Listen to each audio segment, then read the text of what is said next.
Hi friends, Amit Ahuja yet again and with a new video. और ये आज जो है ट्रेनिंग का हमारा इलेक्ट्रिकल डायग्नोस्टिक्स का है।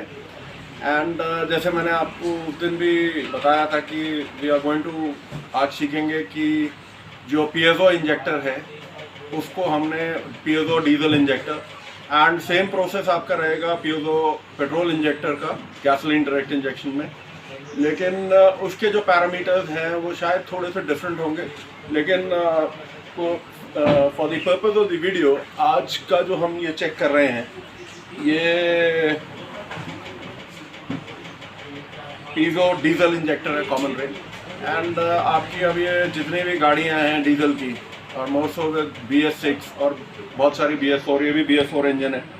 और इसी इंजन के ऊपर मैंने ये थोड़ा इंजन दिखा दे, ये वोक्सवैगन वेंटो का इंजन है 1.5 CR।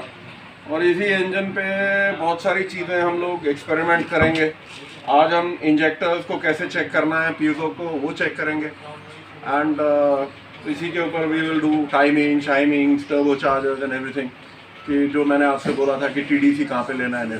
तो मूविंग फॉरवर्ड हम लोगों ने पहले तो ये समझना है कि पीजो इंजेक्टर आए क्यों।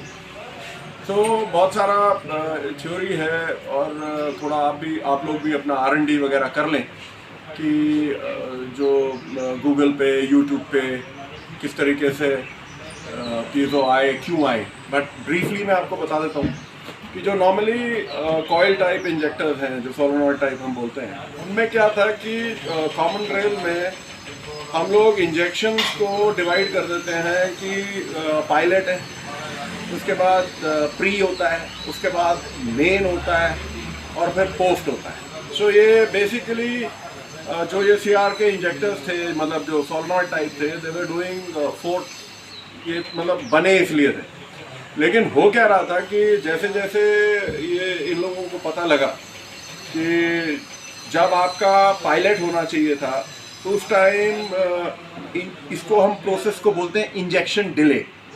तो इसमें बहुत सारी चीज़ें दिक्कत आ रही थी कि इंजेक्शन डिले के कारण पायलट मतलब जो है प्री के आसपास आ जाता था, प्री जो है मेन के आसपास आ जाता था, पोस्ट जो मेन है वो पोस्ट के आसपास आ जाता था, और पोस्ट इंजेक्शन जो है वो उसके बाद में आ जाता था। तो जिससे कि जो ऑप्टिमम बर्निंग ऑफ फ्यूल है वो कभी भी सक्षम नहीं होता, the fuel wood not burn. और जिसके कारण कि जो हम लीन बर्न टेक्नोलॉजीज में जाना चाह रहे हैं या नॉक्स को कम कि गाड़ी नॉक्स कम दे, ऑक्साइड्स ऑफ नाइट्रोजन वो कम आए, इसलिए हम लोग वो चीज़ कामयाब नहीं हो रही थी।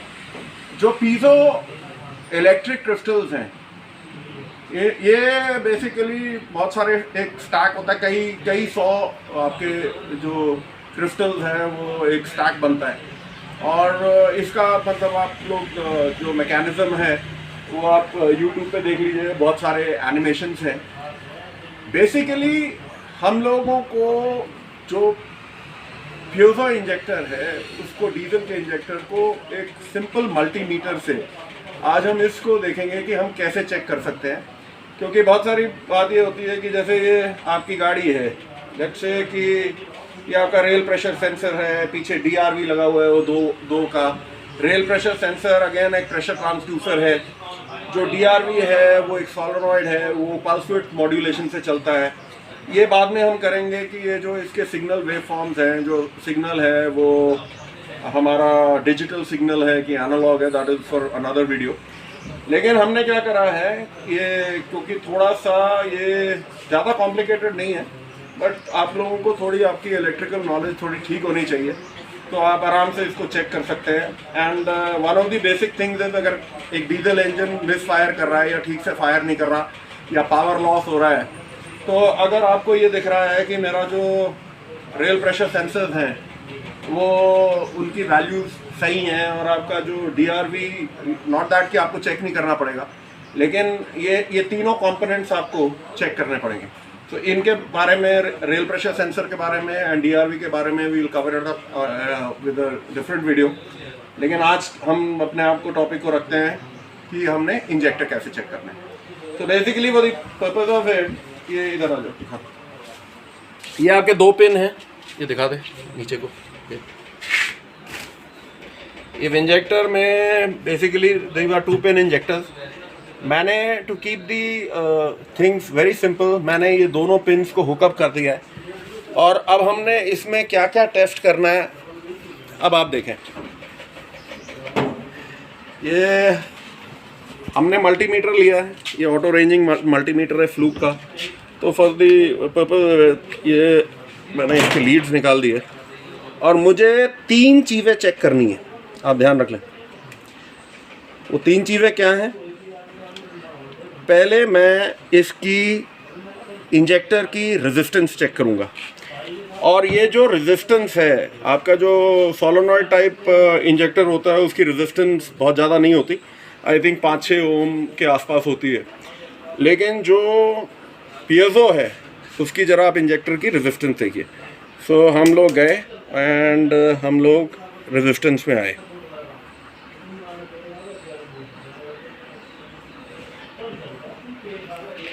इस पे ध्यान दीजिए, ये किलो ओम्स है, 199.6 kilo ohms. So my friends, ये चीज़ आप नोट कर लें कि 175 किलो ओम से लेके 210 किलो ओम जो होता है वो इस इंजेक्टर की टॉलरेंस रेशियो है। अगर ये आपके एंड दी इतना ही किलो ओम्स की चारों के अंदर आपको रेजिस्टेंस होगी।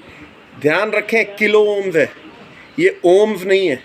सो इसको एंड ना ये मेगा ओम्स है, किलो ओम्स है। ओके, सो ये आपका आएगा। नंबर 1 आपने इस चीज़ का ध्यान रखना है। सेकंड टेस्ट हमने क्या करना है? हमने इसका सेकंड टेस्ट करना है कि इसके अंदर कैपेसिटेंस कितनी है। ओके, अब आपके पास मल्टीमीटर होना चाहिए, और कैपेसिटेंस क्या है ये आप लोग थोड़ा अपना R&D करो कि कैपेसिटेंस क्या होती है और पीजो इलेक्ट्रिक में कैपेसिटेंस क्यों होती है। सो थोड़ा सा आप अगर आप मेरे से वैसे कमेंट सेक्शन में डालोगे तो मैं एक्सप्लेन कर दूंगा। अब कैपेसिटेंस का जो साइन है वो ये है। ओके, अब मैं इसको मूव कर रहा हूँ कैपेसिटेंस को।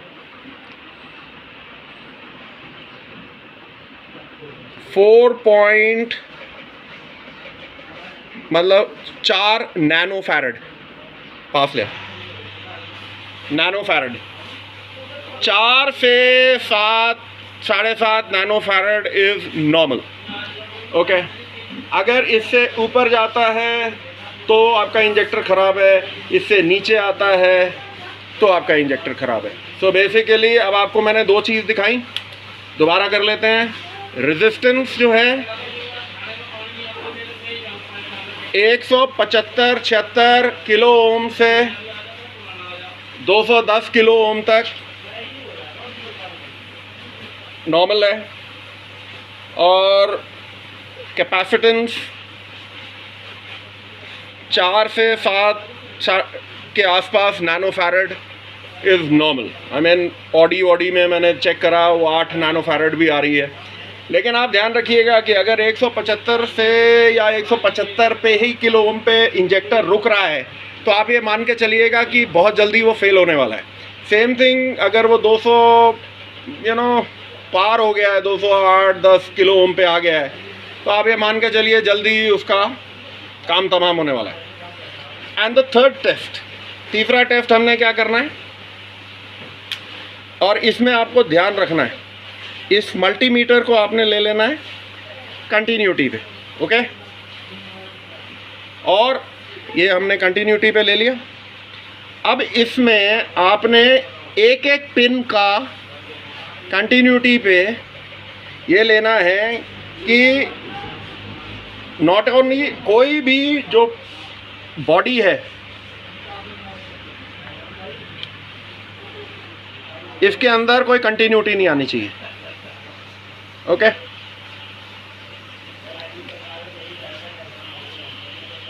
Let me do this. ये देखिए कंटिन्यूटी है, बीप सुनाई दे रहा है।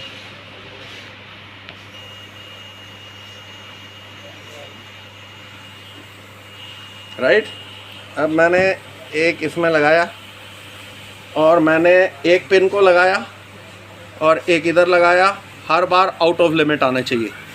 अब मैंने दूसरे पिन को लगाया, इसको निकाल देता हूँ मैं, और इधर लगाया, नो कंटिन्यूटी। अगर बॉडी में कंटिन्यूटी कहीं पे भी आ गई तो आप ये मान के चलिएगा कि आपके इंजेक्टर की जो बॉडी है वो शॉर्ट है। सो बेसिकली ये आपको 3 टेस्ट हर बार करने हैं एंड इन पैरामीटर्स को आपको ध्यान रखना है। नंबर 1, कितने किलो ओम्स की रेजिस्टेंस है। नंबर 2, कैपेसिटेंस कितनी है। और नंबर 3, कंटिन्यूटी पे लेके आपने ये देखना है कि आपकी जो पिन्स हैं, इंडिविजुअल पिन्स बॉडी के साथ आपने कंटिन्यूटी में लेना है और उसमें आपकी आउट ऑफ लिमिट OL आनी चाहिए। अगर कोई रेजिस्टेंस दिखती है दैट मीन्स आपका ये इंजेक्टर की बॉडी शॉर्ट हो गई है। सो माय फ्रेंड्स, आज के लिए इस वीडियो को यहीं रखते हैं and you have any questions, कोई भी कमेंट्स हैं, I look forward to them. और थोड़ा सा आप अपने, जैसे मैं बार बार बोलता रहा हूँ, अपनी इलेक्ट्रिकल नॉलेज को बढ़ाओ एंड ये सारी चीज़ें बेसिकली आपको काम आनी है। अनदर थिंग, इस इंजेक्टर का ये सिर्फ 3 ही टेस्ट नहीं है। इसके बाद हमारे को, जब मैं इसको नेक्स्ट टाइम इंजेक्टर को लूँगा, वो पीछे एक मर्सिडीज खड़ी है, उसमें हम ऑसिलोस्कोप में जाएंगे और उस ऑसिलोस्कोप में हम लोग ये देखेंगे कि जो इंजेक्टर है वो करीबन 20 एम्प पे चलता है, 20 एम्पेयर। और जो अगर हम इंसुलेशन लेंगे तो अबाउट 500 वोल्ट तक मेगा से अगर हम लेते हैं। बट जो सबसे ज़्यादा इसका कंक्लूसिव टेस्ट है वो ऑसिलो है। और इसमें एक आप चीज़ और ध्यान रखें, जब भी आप पीएज़ो में काम करते हैं, और इसमें क्या है, क्यों इसमें करंट चाहिए होता है, क्योंकि एक बार ये फॉरवर्ड बायस होगा और इस इंजेक्टर, तब वो इंजेक्टर खुलेगा और जब इंजेक्टर को हमें बंद करना होगा तो रिवर्स बायस हमारे को करंट देना होगा। So we are going to see a pattern, वो मैं आपको दिखाऊंगा ऑसिलो में। वो इस तरीके से होगा, फ्रंट बायस और फिर रिवर्स। पीएज़ो पे काम करते हुए जितने भी मेरे टेक्नीशियन फ्रेंड्स हैं, प्लीज़ रिमेंबर वन थिंग, जैसे हम नॉर्मली कॉइल इंजेक्टर के ये चेक करते हैं, बड़ा एक देसी तरीका है कि हम ये जो कपलर है इसको हम खींच लेते हैं और गाड़ी में देखते हैं कि मिसिंग आई है कि नहीं आई है। पीएज़ो में ये कभी भी गलती से भी मत करिएगा, क्योंकि अगर ये आपका इंजेक्टर क्योंकि आपको नहीं मालूम कि ये इंजेक्टर इंजेक्शन मोड पे है, वो डीजल फेंक रहा है कि वो बंद होने के मोड पे है। अगर ये इंजेक्टर आपका, जब आपने कपलर निकाला और वो जो क्रिस्टल है, पीजो क्रिस्टल फॉरवर्ड बायस पे है और वो डीजल अंदर फेंक रहा है, तो आप ये मान के चलिएगा कि वो डीजल फ्लड कर देगा आपके सिलेंडर में।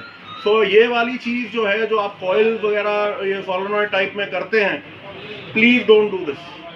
और इसका जो कंक्लूसिव, ये आपका बड़ा एक प्रीलिमिनरी टेस्ट है। उसके बाद जो कंक्लूसिव टेस्ट है, we will do it on the live car. शायद मर्सिडीज के उसके ऊपर इंजेक्टर पे अपन करेंगे, ऑडी पे भी करेंगे, जिसमें भी पीएज़ो है, चाहे वो डस्टर होगी, ऑडी होगी, मर्सिडीज, जिसमें भी पीएज़ो है, सबका पैरामीटर्स वही रहेंगे। एंड मोर और लेस आप अपने आप को वेरीफाई यूँ कर सकते हैं कि चारों इंजेक्टर की आप चेकिंग करें एंड मोर और लेस आपके वैल्यूज वही आने चाहिए और जो ऑसिलोस्कोप पैटर्न्स हैं वो भी वही आने चाहिए।